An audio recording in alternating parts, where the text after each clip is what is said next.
రైతాంగానికి నమస్సులతో మట్టి మనిషి కార్యక్రమానికి స్వాగతం. ఈ కార్యక్రమాన్ని సమర్పించువారు ప్రతిభ బయోటెక్, సహసమర్పిస్తున్నవారు speciality nutrient division Coromandel International Limited మరియు పర్ఫెక్ట్. ముందుగా కార్యక్రమంలోని ముఖ్యాంశాలు. తెలుగు రాష్ట్రాల్లో జోరందుకున్న రబీ వరి నాట్లు, సమగ్ర ఎరువులు సస్యరక్షణ చర్యలు చేపడితేనే అధిక దిగుబడులంటున్న శాస్త్రవేత్తలు. చీడపీడల్ని తట్టుకుంటున్న నూతన పసుపు రంగు మిరప, దిగుబడితో పాటు ధర కూడా ఎక్కువే అంటున్న రైతు. గోధుమ పంటలో పురుగుల ఉధృతి నివారణకు శాస్త్రవేత్తల సూచనలు.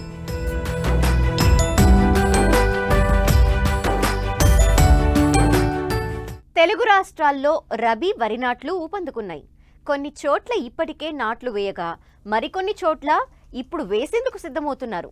అయితే వరి సాగులో మేలైన దిగుబడులు సాధించాలంటే నాట్లలో మెళకువలతో పాటు సమగ్ర ఎరువులు, చీడపీడల యాజమాన్యం చేపట్టాలని సూచిస్తున్నారు కృష్ణా జిల్లా ఉయ్యూరు ఏరువాక కేంద్రం కోఆర్డినేటర్ నందకిషోర్.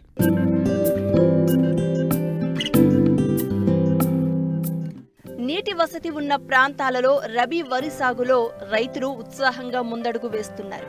ఇప్పటికే చాలా వరకు వరి నాట్లు పూర్తి కావచ్చాయి. కొన్ని ప్రాంతాల్లో ఇప్పుడిప్పుడే వేస్తున్నారు. కొంతమంది డ్రమ్ సీడర్తో విత్తుతున్నారు. మరికొంతమంది నేరుగా వెదజల్లుతున్నారు. ముందుగా నాట్లు వేసిన ప్రాంతాల్లో వరి పైరు 10 నుంచి 20 రోజుల దశకు చేరుకుంది. అయితే వరి నాట్లు వేసేందుకు సిద్ధమవుతున్న రైతులు వరి పైరు ఏపుగా ఆరోగ్యంగా పెరగాలంటే ఎరువుల యాజమాన్యం పట్ల శ్రద్ధ వహించాలి. సాధారణంగా రబీ కాలంలో స్వల్పకాలిక రకాలను సాగు చేస్తారు కనుక వరి పైరులో పిల్లలు చేసే సమయం తక్కువ ఉంటుంది. అందువల్ల పంట దశను బట్టి సిఫారసు చేసిన ఎరువులను సమయానుకూలంగా అందించాలంటూ తెలియజేస్తున్నారు కృష్ణా జిల్లా ఉయ్యూరు ఏరువాక కేంద్రం కోఆర్డినేటర్ నందకిషోర్. ముఖ్యంగా రైతులు చాలా వరకు నాట్లు పెట్టడం జరుగుతుంది. అలాగే కొంతమంది నేరుగా విత్తనం వెదజల్లడం జరుగుతుంది. అలాగే కొంతమంది డ్రమ్ సీడర్తో కూడా ఈ విత్తనాన్ని వేసుకోవడం జరుగుతుంది. కాబట్టి ఏదైనా సరే ప్రధాన పొలం తయారు చేసుకునేటప్పుడు చాలా వరకు కూడా రైతులందరూ కూడా ఒక 3-4 సార్లు అయినా సరే కనీసం దమ్ము అనేది చేసుకోవాలి. ఈ దమ్ము మురగదమ్ము చేసుకున్నట్లయితే చాలా వరకు కూడా ఈ తెగుళ్ళన్నీ కూడా మనకి పొలం నుంచే ఆశిస్తాయి. కాబట్టి చాలా వరకు మురగదమ్ము చేసుకుంటే ఈ అగ్గి తెగులు కానివ్వండి, పొడ తెగులు కానివ్వండి, అలాగే కాండం కుళ్ళు తెగులు కానివ్వండి, ఇలాంటివన్నీ కూడా చాలా వరకు నశిస్తాయి. కాబట్టి రైతులు కనీసం 3 నుంచి 4 సార్లు దమ్ము చేసుకోవాలి. అలాగే మొదటి దమ్ముకి చివరి దమ్ముకి కనీసం 15 రోజులు వ్యవధి ఉండేలా చూసుకున్నట్లయితే మనకి ఈ ప్రధాన పొలం అంతా కూడా చక్కగా తయారై చదునుగా తయారవుతుంది. అలాగే ఈ నేల కూడా చక్కగా తోడుకుని నాట్లు పెట్టడానికి చాలా అనువుగా ఉంటుంది. అయితే మనకి రబీలో ఒక చదరం మీటర్కి 44 మూలలు ఉండేటట్లు చూసుకున్నట్లయితే మనకి అధిక దిగుబడి రావడానికి అవకాశం ఉంటుంది. ఇకపోతే నేరుగా విత్తుకునే పద్ధతులు అయితే మనం ఎకరానికి 12 నుంచి 15 కిలోలు విత్తనం సరిపోతుంది. ఇది నేరుగా వెదజల్లడం కానీ లేదంటే డ్రమ్ సీడర్తో వెదజల్లడం కానీ చేయాలి. ఈ పద్ధతిలో ముఖ్యంగా ఏంటంటే మనం ఈ విత్తనాన్ని 24 గంటలు నానబెట్టి ఒక 24 గంటలు మండి కట్టుకుని మనకి ఈ విత్తనం నుంచి ఈ ముక్కు పగిలితే అలాంటి దశలో మనం విత్తనాన్ని చల్లుకున్నట్లయితే సరిపోతుంది. ఇక డ్రమ్ సీడర్ విషయానికి వస్తే మనకి డ్రమ్ సీడర్లో ఈ ముక్కు పగిలిన తర్వాత ఎక్కువగా మనకి ఈ పొడుగ్గా మనకి మొలక అనేది రాకుండా చూసుకుని ముక్కు పగిలిన వెంటనే డ్రమ్ సీడర్లో వేసుకుని డ్రమ్ సీడర్ ద్వారా మనం విత్తుకున్నట్లయితే చక్కగా మనకి మొక్క అనేది ప్రధాన పొలంలో చక్కగా పెరిగి ఆరోగ్యవంతంగా రావడం అనేది జరుగుతుంది. ఇక రబీలో ఎరువుల విషయానికి వచ్చినట్లయితే మనకి ముఖ్యంగా మనకి నత్రజని, యూరియా రూపంలోనూ అలాగే భాస్వరం సింగిల్ సూపర్ ఫాస్ఫేట్ రూపంలో కానీ, డిఏపి రూపంలో కానీ, అలాగే పొటాషు మ్యూరేట్ ఆఫ్ పొటాష్ రూపంలో కానీ వేసుకోవాలి. ఇది ముఖ్యంగా నత్రజని విషయం అంటే యూరియా విషయానికి వచ్చినట్లయితే ఎకరానికి సుమారు 150 కేజీల వరకు యూరియా అవసరం అవుతుంది. అలాగే ఈ సింగిల్ సూపర్ ఫాస్ఫేట్ అయితే ఎకరానికి 225 కేజీలు, అలాగే డిఏపి రూపంలో అయితే ఎకరానికి 78 కేజీల వరకు అవసరం అవుతుంది. అలాగే మ్యూరేట్ ఆఫ్ పొటాష్ ఎకరానికి 40 కేజీలు అవసరం అవుతుంది. అయితే రైతులు ఈ యూరియా వేసేటప్పుడు తప్పనిసరిగా దమ్ములోనూ వేయాలి. అలాగే పిలకలు తొడిగిన దశలో, అలాగే మనకి ఈ చిరుపట్ట దశలో వేసుకోవాల్సిన అవసరం ఉంది. ఇలాగా యూరియాను 3 సంభాగాలు చేసుకుని వేసుకోవాలి. ఇకపోతే భాస్వరం పొటాష్ విషయానికి వస్తే ఈ భాస్వరం అనే దాన్ని మనం డిఏపి రూపంలో కానీ సింగిల్ సూపర్ ఫాస్ఫేట్ రూపంలో కానీ వేసుకునేటప్పుడు మొత్తం భాస్వరం అంతా కూడా భూమిలోనే వేయాల్సిన అవసరం ఉంటుంది. ముఖ్యంగా రబీలో ఏంటంటే మనకి చలి ఎక్కువగా ఉంటుంది కాబట్టి భాస్వర ఎరువును మనం చెప్పిన దానికంటే ఒక 10 నుంచి 20% ఎక్కువ వేసుకున్నట్లయితే మనకి పైరు పెరుగుదల చక్కగా ఉంటుంది. భాస్వరం లోపం రాకుండా అలాగే జింకు లోపం కూడా రాకుండా మనకి పైరు చక్కగా పెరుగుతుంది. ఇకపోతే మ్యూరేట్ ఆఫ్ పొటాష్ను 2 సంభాగాలుగా చేసి ఒక సంభాగం దమ్ములోను అలాగే ఒక భాగం చిరుపట్ట దశలోను వేసుకోవాలి. ఈ మ్యూరేట్ ఆఫ్ పొటాష్ అనేది ఎకరానికి 40 కేజీల వరకు కూడా 2 సంభాగాలుగా 20 కేజీలు 20 కేజీలు చొప్పున వేసుకోవాల్సిన అవసరం ఉంది. తొలి దశలో వచ్చే చీడపీడల పట్ల జాగ్రత్తగా ఉండాలి. ముఖ్యంగా అగ్గి తెగులు, కాండం కుళ్ళు లాంటివి తీవ్రంగా నష్టం చేస్తూ ఉంటాయి. కనుక తొలి దశలోనే వీటికి నివారణ, సమగ్ర సస్యరక్షణ చర్యలు చేపట్టాలి. అంతేకాదు ప్రస్తుతం శీతాకాలం కావడం, చలి తీవ్రత పెరుగుతూ ఉండడంతో వరి నారు ఎదుగుదల నిలిచిపోయే ప్రమాదం ఉంది. కాబట్టి రైతులు వరి సాగులో శాస్త్రవేత్తల సలహాలు, సూచనలు పాటించి యాజమాన్య పద్ధతులు చేపట్టాలి. ఇకపోతే మనకి దాల్వాలో ప్రధాన సమస్య ముఖ్యంగా మనకి ఒక్కోసారి నారుమడి దశలోనూ వస్తుంది. ఒక్కోసారి నారుమడి దశలో రాకపోయినట్లయితే ప్రధాన పొలంలో పిలకలో పెట్టే దశలో మనకి నాటిన ఒక వారం రోజుల నుంచి కూడా మనకి ఈ జింకు లోపం అనేది ఎక్కువగా గమనించడం జరుగుతుంది. ఈ జింకు లోపాన్ని రైతులు చాలా సులభంగా గుర్తించవచ్చు. ఈ జింకు లోపం గమనించినట్లయితే ఈ ఆకుల మీద తుప్పు మచ్చలు లాంటివి గమనించడం జరుగుతుంది. ఆకులన్నీ కూడా పెలుసుగా మారతాయి. ఈ జింకు లోపం వచ్చిన పైరులో పైరు ఎక్కువగా దుబ్బు చేయకుండా, ఎక్కువగా ఎత్తు పెరగకుండా మనకి కుచించుకుపోవడం అనేది రైతులు గమనించవచ్చు. ఈ విధంగా పైరు ఎప్పుడైతే గమనించారో మీరు దాన్ని జింకు లోపంగా గుర్తించి సరైన సస్యరక్షణ చర్యలు చేపట్టాలి. ఈ జింకు లోపం నివారణకు మనకి ప్రధాన పొలంలో ప్రతి 3 సీజన్లకు ఒకసారి 20 కేజీల ముడి జింకును వేసుకోవడం ఒక పద్ధతి. లేదు అంటే మనకి పంట మీద పైరు మీద గమనించినప్పుడు ఒక 2 గ్రాములు జింక్ సల్ఫేట్ లీటర్ నీటికి చొప్పున కలిపి పిచికారీ చేసుకున్నట్లయితే జింకు లోపం సమర్థవంతంగా నివారించుకోవచ్చు. అయితే ఈ జింకు సల్ఫేట్ పిచికారీ చేసేటప్పుడు తప్పనిసరిగా 2 సార్లు ఒక వారం రోజుల వ్యవధిలో 2 సార్లు పిచికారీ చేసుకుంటే జింకు లోపం చాలా చక్కగా నివారించబడుతుంది. ఈ విధంగా మనం జింకు లోపాన్ని సరి చేసుకోవాలి. ఇకపోతే మనకి ఈ దాల్వాలో ప్రధానంగా మనకి ఎక్కువగా ఆశించే పురుగులు కాండం తొలచి పురుగు ఎక్కువగా ఆశిస్తుంది. అలాగే దానితో పాటు అగ్గి తెగులు కూడా ఎక్కువగా ఆశించడానికి అవకాశం ఉంది. కాబట్టి ఈ రైతులు ఈ కాండం తొలచి పురుగు నివారణకు ఈ కాండం తొలచి పురుగు ప్రధాన పొలంలో ముఖ్యంగా మనకి పిలకలు పెట్టే దశ నుంచి ఎక్కువగా గమనించడం జరుగుతుంది. కాబట్టి ఈ పిలకలు పెట్టే దశలో ఈ కార్బోఫెరాన్ 3G గుళికలు ఎకరానికి 10 కేజీలు చొప్పున కానీ, లేదు అంటే మనకు కొరాజిన్ గుళికలు ఎకరానికి 4 కేజీలు చొప్పున కానీ వేసుకున్నట్లయితే కాండం తొలచి పురుగు సమర్థవంతంగా నివారించుకోవచ్చు. ఇక అగ్గి తెగులు విషయానికి వచ్చినట్లయితే ఒక్కోసారి అగ్గి తెగులు మనకి ఈ పిలకలు పెట్టే దశలో చాలా ఎక్కువగా రావడం జరుగుతుంది. ఈ అగ్గి తెగులు రావడం వల్ల ఆకులు మధ్యలో నూలుకండ ఆకారంలో బూడిద రంగు మచ్చలు ఏర్పడి క్రమేపీ మచ్చలన్నీ కలిసిపోవడం వల్ల ఈ ఆకు అంతా కూడా ఎండిపోయి తగలపడిపోయినట్లుగా కనిపిస్తుంది. కాబట్టి దీన్ని అగ్గి తెగులు అంటాం. ఇది ముఖ్యంగా రబీలో ఎక్కువగా గమనించడం జరుగుతుంది. కాబట్టి రైతులు ఈ అగ్గి తెగులు ఒక మచ్చ ఆకు మీద ఎప్పుడైతే గమనించారో వెంటనే సస్యరక్షణ చర్యలు తీసుకోవాలి. దీనికి మనకి మార్కెట్లో ట్రైసైక్లోజోల్ బీమ్ అనే వ్యాపారనామంతో ఎక్కువగా లభ్యమవుతుంది. దీనిని ఎకరానికి 120 గ్రాములు చొప్పున పిచికారీ చేసుకోవాలి. లేదంటే ఫ్యూజీ1 అనే మందును కూడా ఎకరానికి 300 మిల్లీలీటర్లు చొప్పున పిచికారీ చేసుకున్నట్లయితే ఈ అగ్గి తెగులను సమర్థవంతంగా నివారించుకోవచ్చు. ఒకసారి ట్రైసైక్లోజోల్ పిచికారీ చేసుకుంటే మరలా ఒక 10 రోజుల వ్యవధిలో ఈ ఫ్యూజీ1 అనే దాన్ని మందుని పిచికారీ చేసుకున్నట్లయితే అగ్గి తెగులను మనం సమర్థవంతంగా నివారించుకోవచ్చు.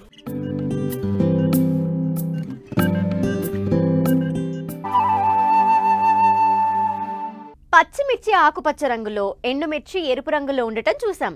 కానీ పసుపు రంగులో ఎండు మిరపను చూసారా? ఏలూరు జిల్లా మరేడుబాక గ్రామానికి చెందిన రైతు కృష్ణ పసుపు రంగు మిర్చిని సాగు చేస్తున్నారు. ప్రయోగాత్మకంగా ఎకరంలో సాగు చేయగా 20 నుండి 25 క్వింటాళ్ల దిగుబడి వచ్చే అవకాశం ఉందంటున్నారు. ఔషధ గుణాలు ఉన్న ఈ మిర్చి కొనుగోలుకు వ్యాపారులు పోటీ పడుతుండటంతో అధిక ధర పలుకుతోంది.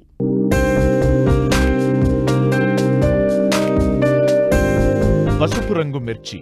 దీన్ని మన దేశంలో పంజాబ్, దక్షిణ కాశ్మీర్లో ఈ రకాన్ని రైతులు ఎక్కువగా సాగు చేస్తారు.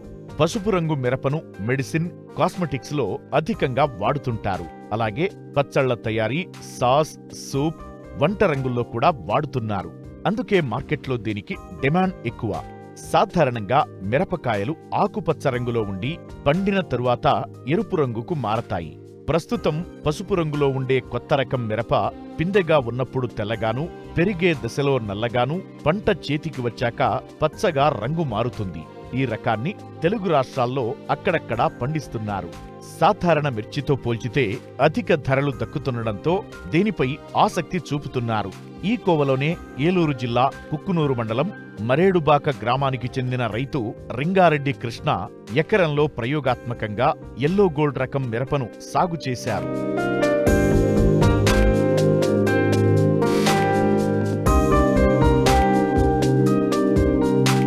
తెలుగు రాష్ట్రాల్లో పండించే వాణిజ్య పంటల్లో మిరపకు మంచి డిమాండ్ ఉంది. ప్రపంచం మొత్తం మీద మిరపలో 400 రకాలు ఉన్నట్లు గుర్తించారు. ముఖ్యంగా తేజ, లావు, చపాటాలు, బాడిగా, కడ్డీ వంటి మిరప రకాలకు మంచి డిమాండ్ ఉంటుంది. అయితే 2 ఏళ్లుగా మిరపకు నల్లతామర పురుగు ఆశించి తీవ్ర నష్టం కలగజేస్తోంది. దిగుబడులు గణనీయంగా తగ్గి రైతులకు నష్టాలు మిగులుతున్నాయి. ఈ నేపథ్యంలో వారికి పసుపు రంగు మిర్చి ఒక వరంలా దొరికింది. ఈ రకం మిరపకు నల్లతామర పురుగు ఉధృతి పెద్దగా లేకపోవడం, దిగుబడి కూడా అధికంగా వస్తుండటం, అలాగే మార్కెట్లో కూడా అధిక ధర పలుకుతుండటంతో రైతు కృష్ణ ప్రయోగాత్మకంగా సాగు చేపట్టారు. ప్రస్తుతం దిగుబడులు వస్తున్నాయి. పాత రకాలతో పోల్చితే అధిక లాభాలు వస్తాయని ఆశాభావం వ్యక్తం చేస్తున్నారు. నేను గత 10 సంవత్సరాల నుంచి మిర్చి సాగు చేస్తున్నా. సన్నాలు వేయటం మేము అవి రేటు అంతగా లేకపోవడం చూసి ఈ యూట్యూబ్లో ఈ పసుపు విత్తనాల గురించి చూశాను 2-3 సార్లు. కంపెనీ వారికి ఫోన్ చేసి, కంపెనీ వారు యూనివెజ్ కంపెనీ, అది నారింగా ఎల్లో గోల్డ్ మిర్చిని కొనుగోలు చేశాం. అక్కడ గింజలు వచ్చేసరికి 10 ప్యాకెట్లు 10,000. ఆ గింజలు తెచ్చి నారుమడి మీద పెట్టి 40 రోజుల తర్వాత ప్రధాన పొలంలో నాటడం జరిగింది. ఈ ప్రధాన పొలం నాటేటప్పుడు ముందుగా ఈ నారుకుళ్ళు ఇట్లా వస్తుందని చెప్పేసి కింద భూమిలో గులకలు వేయటం, తర్వాత ఈ రెడామిల్ గోల్డ్ పట్టేసి ప్రధాన పొలంలో నాటాం. నాటిన 90 రోజులు నుంచి కాపు రావడం జరిగింది. ముందుగా కాపుకు వచ్చినప్పుడు కాన్ఫిడార్ కానీ, సూపర్ కాన్ఫిడార్ కానీ, దీనికి ఎక్కువ తెగుళ్ళు వస్తాయి. అగ్రోమిన్ మ్యాక్స్ కానీ, తర్వాత కస్టోడియా, నాటివ్, అమిస్టర్ అలాంటి మందులు స్ప్రే చేసి ప్రధాన పొలంలో పూతకొచ్చేసరికి ఈ ముందు ఈ కాయ వైట్గా వస్తుంది, తెల్లమిర్చిలాగా వస్తుంది. తర్వాత తెల్లమిర్చి వచ్చిన 15-20 రోజుల తర్వాత బ్లాక్గా మారి, బ్లాక్గా వచ్చిన 5 రోజుల తర్వాత 10 రోజుల తర్వాత ఎల్లోగా రావడం జరిగింది. ఇప్పుడు ప్రధాన పొలంలో మేము 4-5 క్వింటాల మిరపకాయలు కోయడం జరిగింది. అంతకుముందు సంవత్సరం ఒక 2020లో చూసా. దీన్ని చూసినప్పుడు మార్కెట్ గుంటూరులో కానీ, ఆ పైన హుబ్లీ మార్కెట్లో కానీ ₹1,00,000 పలికింది. 2021లో 64,000 అమ్మింది. 2022లో 40,000 అమ్మింది. ప్రస్తుతం ఇప్పుడు 25,000గా కొనసాగుతుంది. కానీ వాళ్ళు చెప్పిన ప్రకారం 20 క్వింటాలు అన్నారు, కానీ 25 క్వింటాలు 30 క్వింటాలు వచ్చే అవకాశం ఉంది. ఇది కొంచెం బెట్ట పరిస్థితుల వల్ల కొంచెం ఒక 2-3 క్వింటాలు దిగుబడి తగ్గే అవకాశం ఉంది.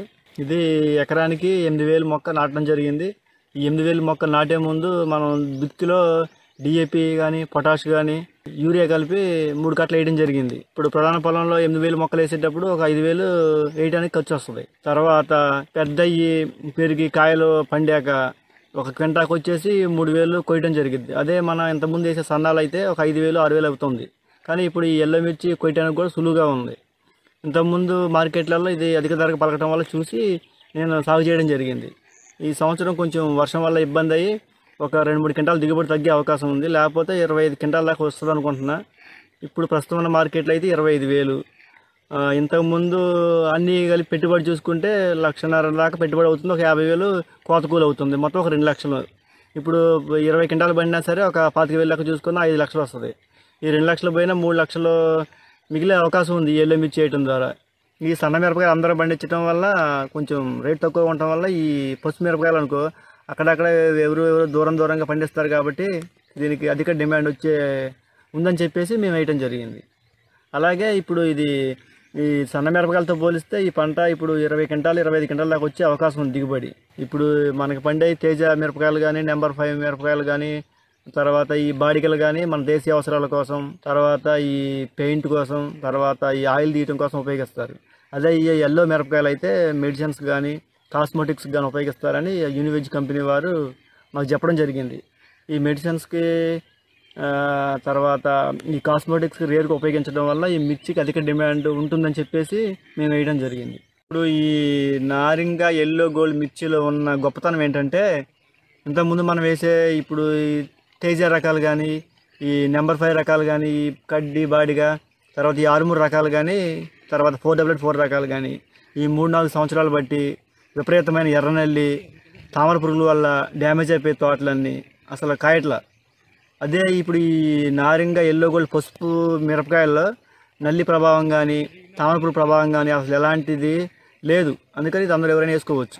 ప్రతికూల పరిస్థితుల్లో కొంత దిగుబడులు తగ్గినా ఎకరాకు 20 నుంచి 25 క్వింటాళ్ల వరకు రావచ్చని రైతులు ఆశిస్తున్నారు. ఎర్రమిర్చితో పోల్చుకుంటే పురుగు మందుల రూపంలో ఎకరాకు 30,000కు పైగా ఖర్చు తగ్గుతుంది. ప్రస్తుతం మిర్చి యార్డులో క్వింటా 30,000 పైనే ధర పలుకుతోంది. అంటే ఎకరాకు సరాసరి 20 క్వింటాళ్ల దిగుబడి వచ్చినా 5 లక్షల ఆదాయం పొందే అవకాశముంటుంది. అందుకే వచ్చే ఏడాది ఈ రకం సాగు విస్తరించే అవకాశముందని రైతు కృష్ణ చెబుతున్నారు.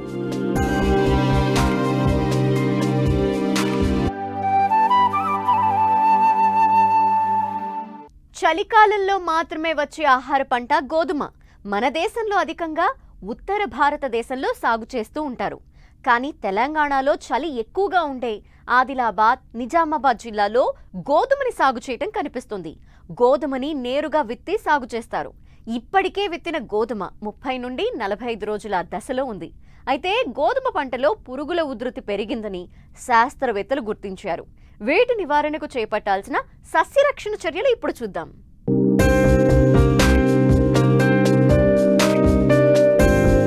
తెలంగాణ రాష్ట్రంలో గోధుమ పంటను సాగు చేసే రైతులు చాలా తక్కువ. ఈ పంట చల్లటి వాతావరణంలో పెరిగి అధిక దిగుబడి వస్తుంది. దీనిలో ప్రోటీన్లు మరియు పీచు పదార్థాలు అధికంగా ఉండడం వలన ఆరోగ్యపరంగా అధిక ప్రాధాన్యతను సంతరించుకుంది. ఇప్పుడు ఈ గోధుమ పంట మెదక్, ఆదిలాబాద్, నిజామాబాద్ జిల్లాల్లోని కొన్ని ప్రాంతాల్లో రైతులు సాగు చేస్తున్నారు. సాధారణంగా గోధుమను అక్టోబర్ 15 నుంచి నవంబర్ చివరి వరకు విత్తుకున్నారు. ఆదిలాబాద్ జిల్లాలో వేసిన గోధుమ 30 నుండి 45 రోజుల దశలో ఉంది. అయితే వాతావరణ పరిస్థితుల కారణంగా గోధుమ పంటలో పురుగుల ఉధృతి పెరిగింది. వీటి నివారణకు చేపట్టాల్సిన సమగ్ర సస్యరక్షణ చర్యల గురించి ఆదిలాబాద్ కృషి విజ్ఞాన కేంద్రం శాస్త్రవేత్త రాజశేఖర్ రైతులకు తెలియచేస్తున్నారు. గోధుమ పంటల్లో మరి కీటకాల విషయానికి వస్తే ముఖ్యంగా ప్రధానమైంది మన ఆదిలాబాద్ జిల్లాలో గత కొన్ని సంవత్సరాలుగా చూస్తుంది ఈ యొక్క కాండపు తొలుచు పురుగు. దాన్ని మోగి పురుగు కూడా అంటాము. సాధారణంగా వరిలో లాగానే మధ్యలో మోగి అనేది చనిపోవడం జరుగుతుంది. అది మోగిని పీకిన వెంటనే సులువుగా బయటకు రావడము, తద్వారా ఎక్కడి నుంచి అయితే బయటకు వస్తుందో అక్కడ చిన్నటి రంధ్రం ఉండడము. ఈ లక్షణాల ద్వారా ఆ మోగి పురుగు యొక్క నష్టపరిచే విధానాన్ని గుర్తించాలి. మరి ముఖ్యంగా ఈ యొక్క మోగి పురుగు నివారణకి 50 నుంచి 60 రోజుల దశలో క్లోరాంథినిప్రోల్ అనే మందు 0.3 మిల్లీలీటర్లు లేదా క్లోరోపైరిపాస్ 20 EC 2.5 మిల్లీలీటరు లీటర్ నీటికి కలుపుకొని పిచికారీ చేసుకుంటే ఈ కాండపు తొలుచు పురుగు లేదా మోగి పురుగుని కూడా నివారించుకోవచ్చు. ఇకపోతే మరి చెదలు కూడా అప్పుడప్పుడు ఈ గోధుమ పంటను నష్టపరుస్తూ ఉంటాయి. ముఖ్యంగా ఆదిలాబాద్ జిల్లాలో నల్లరేగడి భూములైనా కూడా అక్కడక్కడ కొంత ఎర్రటి భూముల్లో కూడా ఎర్రచెలక భూముల్లో కూడా మరి గోధుమ పంటను రైతులు పండిస్తూ ఉంటారు. ముఖ్యంగా ఈ ఎర్రచెలక భూముల్లో ఈ యొక్క చెదలు అనేది ఆశిస్తూ ఉంటాయి. కాబట్టి మందుల కంటే ముందు ఈ చెద పుట్టలను కొల్లగొట్టి నివారించుకోవడం, అదేవిధంగా రాణి ఈగను కూడా గుర్తించి అది లోపల 2-3 ఫీట్ లోపట్లో ఉంటుంది కాబట్టి ఒక రోజుకి 50,000 పిల్లలను పెడుతుంది. కాబట్టి రాణి ఈగను కూడా గుర్తించినట్లయితే తద్వారా ఆ ప్రాంతంలో ఈ యొక్క చెదల్ని కూడా నివారించుకోవచ్చు. సరే, ప్రస్తుతానికి చెదల నివారణకి ముఖ్యంగా ఈ క్లోరోపైరిపాస్ 50 అనే మందుని 2.5 నుంచి 3 మిల్లీలీటర్ నీటికి కలుపుకొని మొక్క మొదట్లో పిచికారీ చేసుకున్నట్లయితే ఆ మందు వాటిపైన పడి అవి చనిపోయే అవకాశం ఉంటుంది. ఇదే కాకుండా ఫిప్రోనిల్ ప్లస్ ఇమిడాక్లోప్రిడ్ అనే మందు లిసెంటా రూపంలో దొరుకుతుంది. అది కూడా 1 గ్రాము లీటర్ నీటికి కలుపుకొని ఆ వేర్ల దగ్గర ఉండే భూమిలో ఉండే ఈ చెదలపైన పిచికారీ చేసుకున్నట్లయితే ఆ చెదల్ని సమర్థవంతంగా నియంత్రించవచ్చు. ఇకపోతే కాండపీయ కూడా ఉధృతి ఆదిలాబాద్ జిల్లాలో కొంత తక్కువగా ఉన్నా కూడా జొన్నలో లాగానే ఈ కాండపీయ కూడా గోధుమలో అప్పుడప్పుడు ఆశించే అవకాశం ఉంటుంది. కాబట్టి ఇది చిన్నగా ఈగ జాతికి చెందింది, దోమ సైజులో ఉంటుంది. కాబట్టి ముఖ్యంగా ఇది కూడా గుండు సూది రంధ్రం లాంటిది చేయడం అనేది జరుగుతూ ఉంటుంది. సో అట్లాంటి లక్షణాలు కనబడిన వెంటనే ముఖ్యంగా ఈ ఇమిడాక్లోప్రిడ్ అనే మందు 0.35 మిల్లీలీటరు లీటర్ నీటి కలుపుకొని పిచికారీ చేసుకోవాలి. లేదా అంటే సైపర్మెత్రిన్ 1 మిల్లీలీటరు లీటర్ నీటి కలుపుకొని పిచికారీ చేసుకుంటే ఈ కాండపీగని కూడా నివారించుకోవచ్చు. అదేవిధంగా మరి వడగండ్ల వర్షాలు పడ్డప్పుడు ఈ ఉష్ణోగ్రతలు కానీ తేమలో కానీ మార్పులు వచ్చినప్పుడు పేనుబంక కూడా ఆశించే అవకాశం ఉంటుంది. కాబట్టి ఆ పేనుబంక సాధారణంగా అన్ని పంటల్లో లాగానే గుంపులుగా ఆకు కింది వైపు ఉండి కిరణజన్య సంయోక్రియ జరగక చేస్తుంది. కాబట్టి సో ఆ పేనుబంక విషయానికి వస్తే కూడా ఎసిఫేట్ 1.5 గ్రాములు లేదా అస్టామిప్రిడ్ 0.2 గ్రాములు లీటర్ నీటి కలుపుకొని పిచికారీ చేసుకుంటే ఈ పేనుబంకని కూడా నివారించుకోవచ్చు.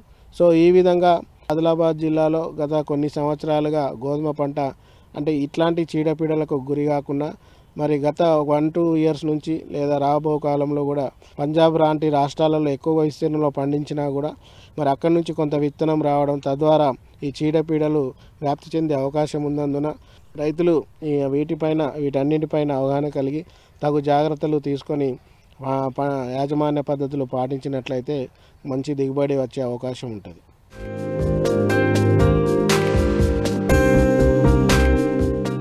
వ్యవసాయంలో సమస్యలకు, సందేహాలకు సమాధానాల కోసం మట్టి మనిషి రైతుకు అండగా నిలుస్తోంది. మీరు సంప్రదించవలసిన చిరునామా మట్టి మనిషి 10 TV